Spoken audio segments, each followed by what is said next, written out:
What's up everybody, Iron Will Roberts here. Welcome back to the channel where we discuss all things health, fitness, and performance. We'll do something different for you today. I just got back from Florida watching my older brother Zach compete in the Jiu-Jitsu tournament in Orlando. He ended up getting a medal. So I went along and with support staff, got to cheer him on and enjoy some brother time. It was amazing. But I wanted to share with you all 3 things that I noticed as a trainer that I observed watching the best jiu-jitsu practitioners in the world. 3 things that I think you can apply to your own life. Let's take a look. Okay, number 1, and this is a big one. One of the most interesting things that I saw is that some people were naturally talented, and then they worked hard to accompany that. Other people, maybe they didn't start training until they were older in life, and they weren't as naturally talented, but they worked really hard. And then the people that were naturally talented accompanied that talent with hard work. The people that were hard workers by nature had to just keep working hard to acquire their talent, and they just all kind of balanced out. But sooner or later, even the people that were naturally talented, everybody had to work hard. I think that's a misconception. People think they're like, either you got it or you don't in life, and it's not true. Everyone starts at their own unique level, but sooner or later, if you want to be great at something, everybody works hard. Number 2, there were so many different kinds of body types. There were tall and skinny, there were short and stocky, there were people that looked like elite athletes, people that looked more normal, and everyone was competing at a very high level. I've been having a lot of talks lately, especially with guys. I think women have been dealing with this for a long time about body image issues, and now really for the first time in our culture, men are dealing with this stuff too, of like being expected to have the perfect physique and have it all year round, be strong, be athletic, be super duper lean, look like you're a movie star ready to step on screen for your one shirtless scene, and you have to have it all the time. And it's just not practical. For one thing, you can have an amazing physique, and you should shoot towards that. You should try to be strong. You should be athletic. You should want to be lean and healthy and all that. But it's going to look different for every single person.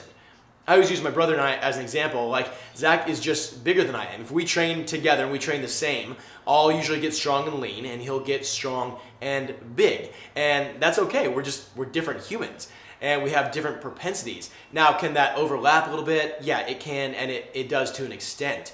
But you have to know that you're just not going to get the same result as the guy next to you, but it might be amazing.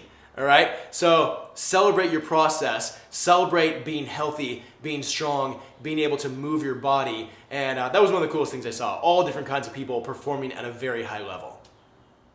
And then number 3, so I often tell people to accompany their training with a mental picture of success. And it's a little bit cliche sounding, but it makes a world of difference when you attach an emotion to your training. So if a person goes in the gym and they just do their squats, they just get through the sets, they might get some results. But when you attach that to something that automatically has an emotion associated with it, usually your intention, your output and effort go through the roof, and consequently, so do your results. So what I mean by that, especially for people that maybe don't like to train, it's very important that you have some reason to train. And it might be you want to get out of pain. That's a great one. It might be you want to be strong for your spouse, or be able to play with your kids or your grandkids. Or in this example, picking up a hobby or a sport, something to do casually or something that you do competitively, a lot of times can light that fire in a person and make their training a lot more fun, a lot more effective, because they have something that they're aiming towards, okay? So in this experience, I got to see people that were like maybe new to competing.